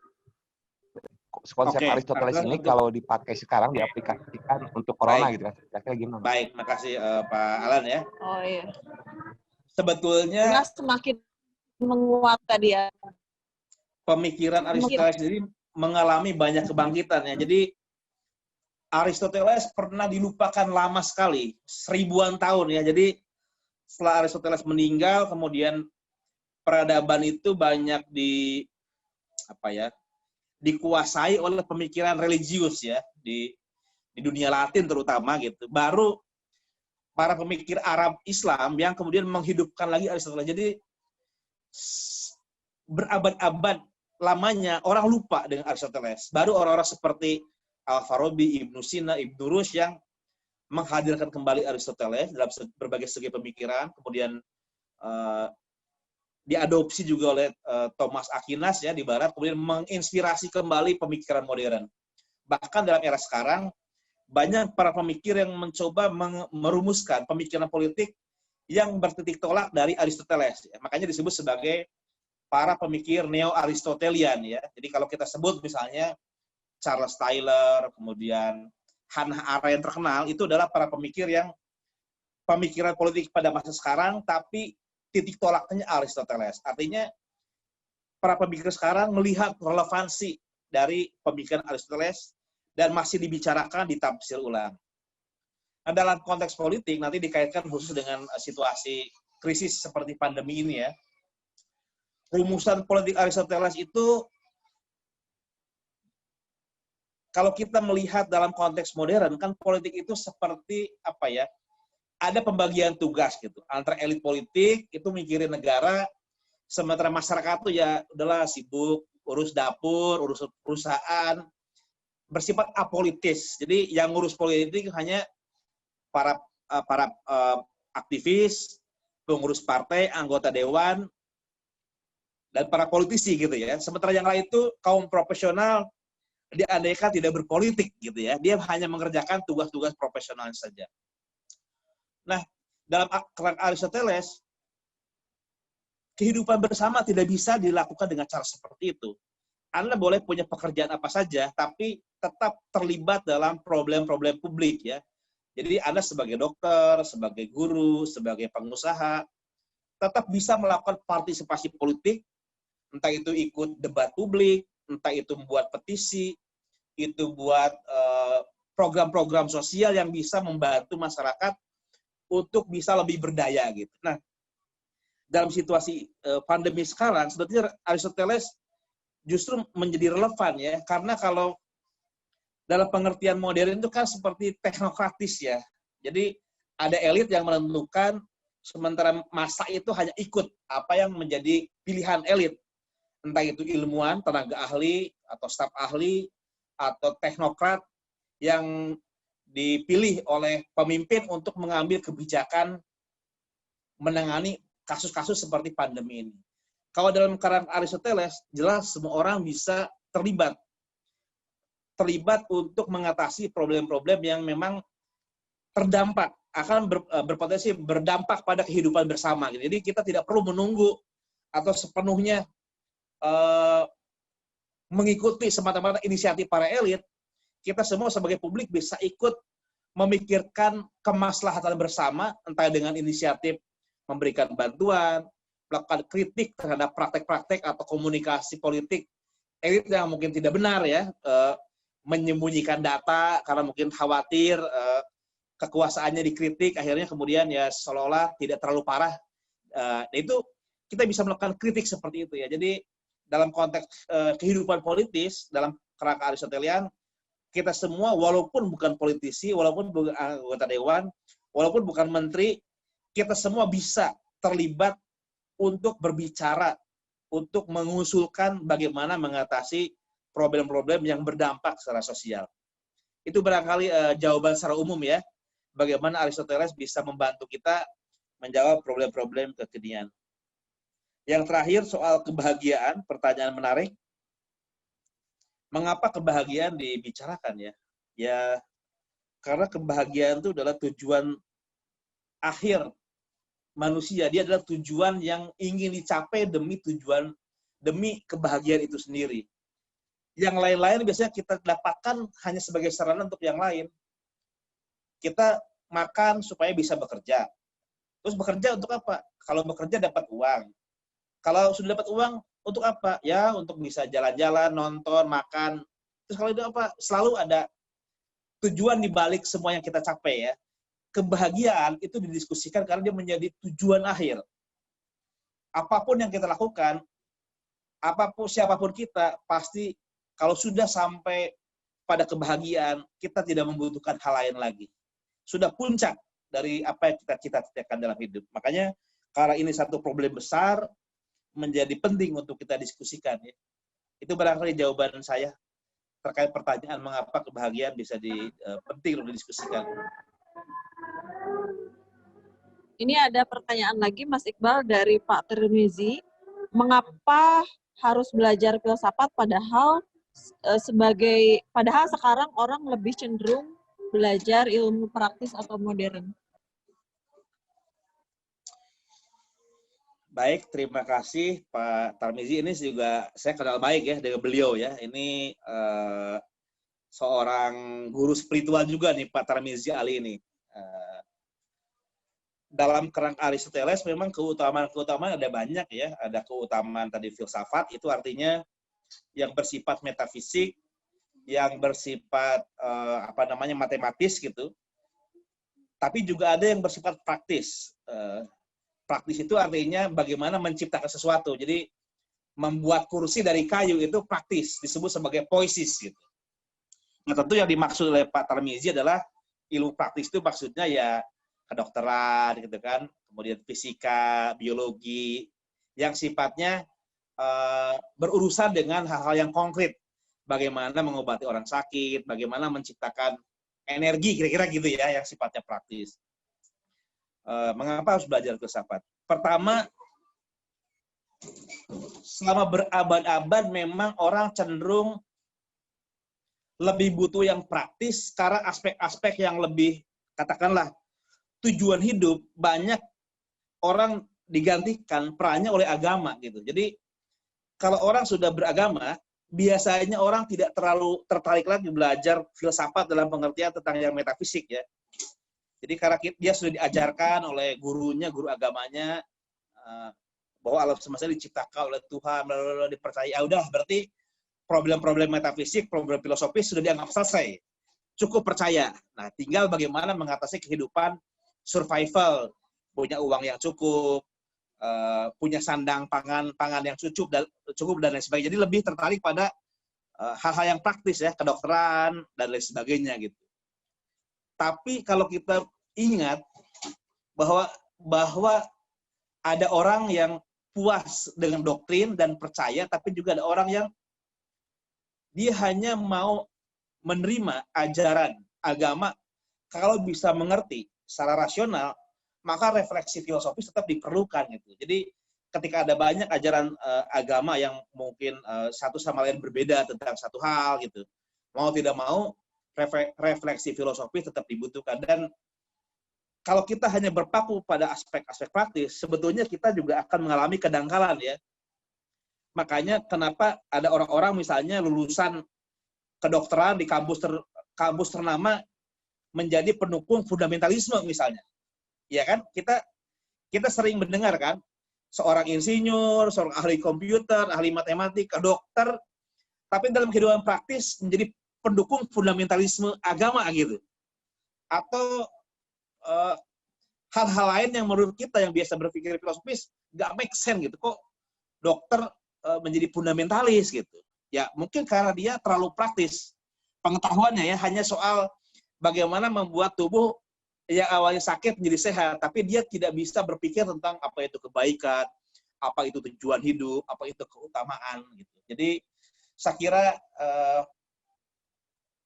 saya lebih melihat sebagai krisis ya dalam kehidupan modern, di mana pengetahuan bersifat kualitatif dari SD sampai perguruan tinggi, kita cenderung diajarkan untuk cerdas, 2+2 4, belajar fisika, biologi, IPA. Orang tua senang kalau anak pintar dalam bidang-bidang itu, tapi kita lupa bahwa manusia itu terdiri dari aspek fisik, aspek intelektual, aspek emosional, dan spiritual. Maka filsafat tetap memiliki peran penting sebetulnya untuk memberikan asupan yang tidak bisa diberikan oleh sains modern tadi. Karena sains itu hanya bicara fakta. Sebenarnya manusia itu kan pencipta makna, dia butuh makna. Dan untuk membantu manusia mengerti makna-makna tidak hanya yang partikular, tapi juga yang universal, maka filsafat itu menjadi penting gitu.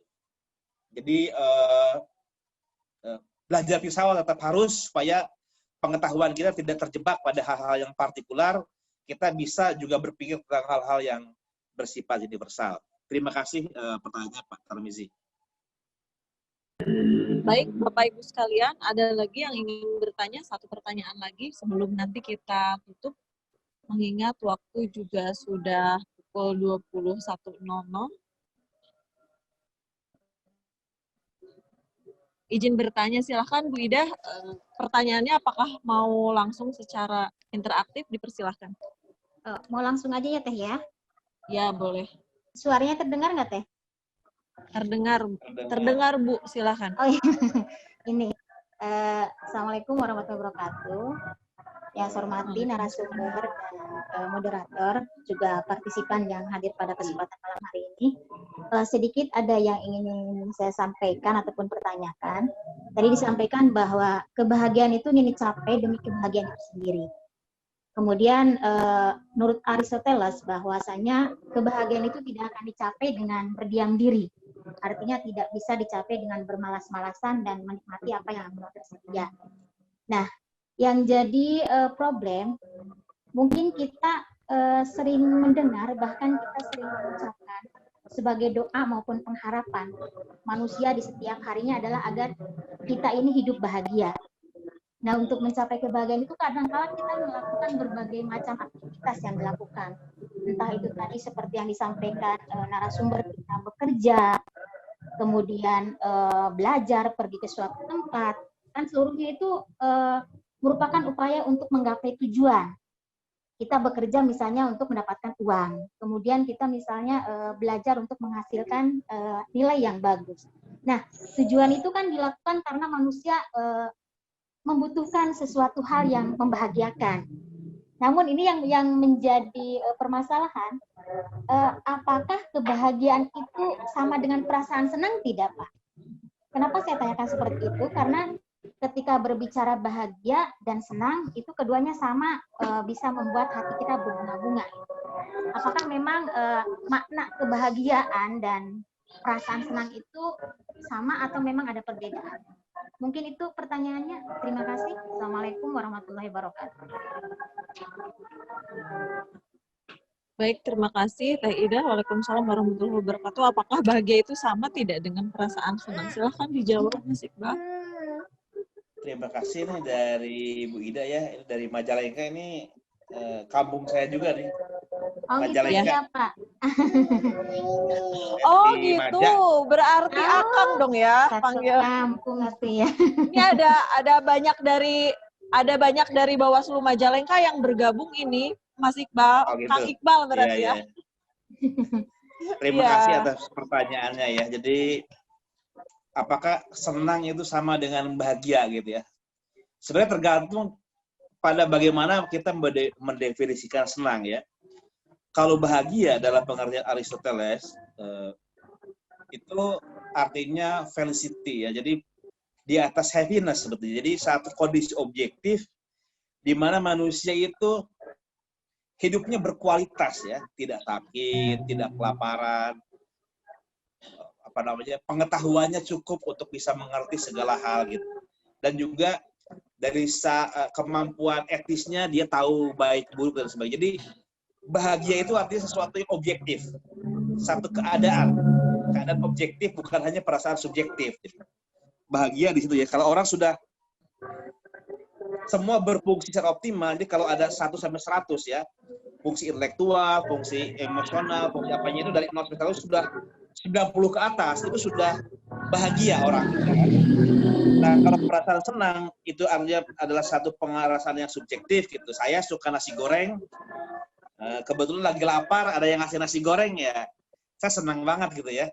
Atau saya udah lama nggak ketemu teman, senang gitu. Tapi rasa senang itu biasanya pertama bersifat subjektif. Misalnya rasa senang yang dimunculkan oleh orang nasi goreng itu hanya bisa dirasakan oleh orang yang suka nasi goreng.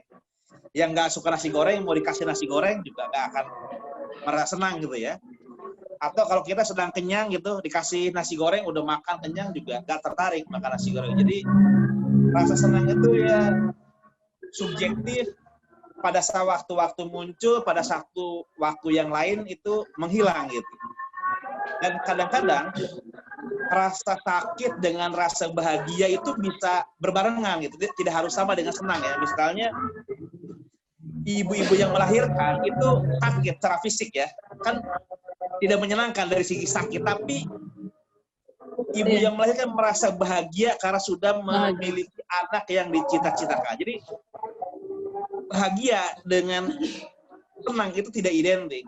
Atau orang yang naik ke puncak gunung, itu kan orang naik ke puncak gunung kan bukan mencari kesenangan sebetulnya, mencari rasa sakit kan, dingin, lapar, haus, badan pegal-pegal. Tapi ketika sampai puncak Ciremai ya, jam subuh pagi kemudian lihat sunrise gitu kan, ada kebahagiaan. Kita melihat langit, melihat semesta gitu, dengan sudut pandang yang berbeda di puncak gunung. Secara fisik tidak menyenangkan, kita lapar, haus, ngantuk, badan pegel, tapi ada kebahagiaan. Jadi bahagia dengan senang dalam pengertian subjektif indrawi tidak sama. Yang ingin kita kejar dalam hidup bukan senang dalam pengertian itu. Kalau senang dalam pengertian subjektif kita sebut sebagai nikmat ya. Jadi kalau hanya mencari yang senang-senang, ya kambing juga bisa kan. Kambing lihat rumput makan senang banget kambing itu. Kambing lihat pasangannya kawin, wah senang banget bisa kawin sama pasangannya gitu kan. Kalau sekedar senang itu dalam arti yang nikmat-nikmat, yang enak-enak. Tapi kebahagiaan, makna hidup, pengertian tentang kenyataan itu hanya bisa dilakukan oleh manusia ketika semua fakultas yang ada dalam akal budinya itu dioptimalkan dengan baik. Jadi sedikit berbeda ya antara senang dengan bahagia. Itu barangkali jawaban dari saya.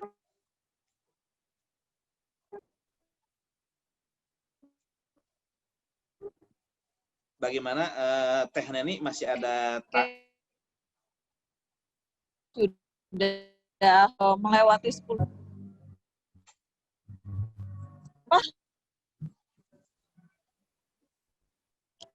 Ada lagi yang bertanya satu lagi gitu Mas Iqbal?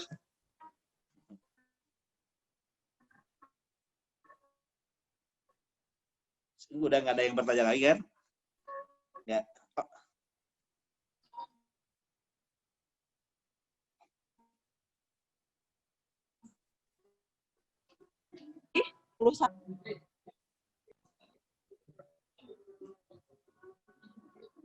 Sebentar, ini suaranya kok putus-putus. Suara saya ada, Mas Iqbal bisa didengar jelas gak suara saya? Tapi gambarnya Kedengaran, terputus. Teh, kedengaran. Putus-putus sih memang. Oke.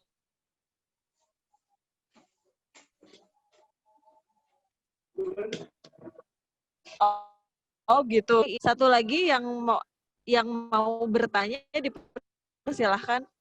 Nanti kita tutup 21.15 ya. Karena tadi kita mulainya lebih lambat dari yang sudah ditentukan. Dipersilahkan.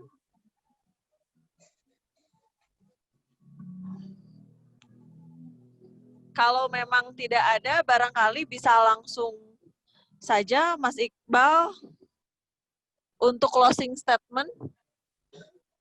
Oke, terima kasih Bapak Ibu sekalian. Terima kasih sudah hadir ya dalam diskusi kita kali ini. Aristoteles memang hidup ribuan tahun yang lalu, tapi beberapa pikiran-pikirannya terutama tentang etika, tentang politik masih relevan untuk kita pikirkan dan menginspirasi kehidupan kita saat ini. Terima kasih banyak atas kehadirannya. Saya merasa senang ya. Silakan Teh Neni.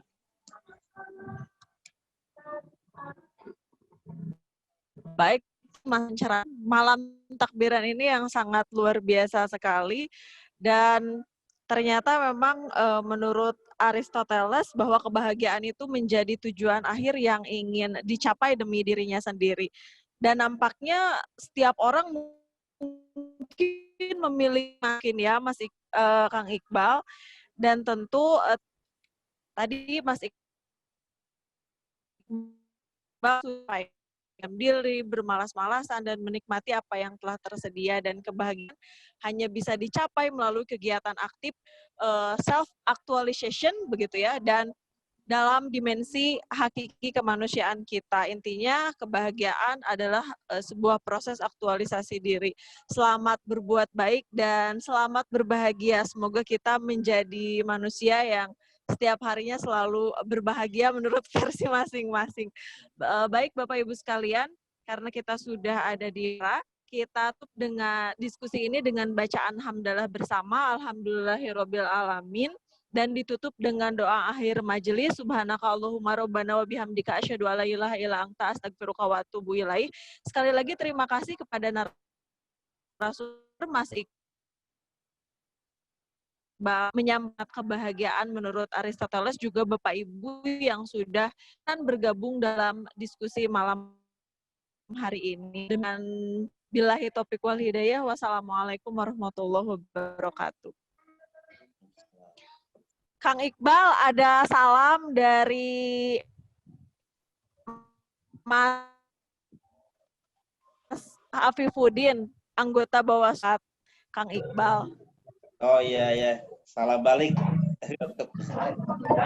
Yo. Di sini banyak dari Majalengka loh, Kang Iqbal. Oh gitu. Banyak dari Bawaslu Majalengka yang bergabung. Oke, dari Kuningan, Reza, makasih ya bergabung. Kang Ditunggu Kang Iqbal di Majalengka. Kang Iqbal. Ya. Ternyata tepangna di atau nuhun Kang Iqbal. Oh, sampai Tepatnya di virtual ya. Nanti silaturahmi di Majalengka ya. Ya siap, ditunggu Kang. Amas kemana? Mau ikut. Kalau ngopi-ngopi saya ajakin dong Kang Iqbal. Ayo, ayo. Kantor. Boleh nih, boleh nih.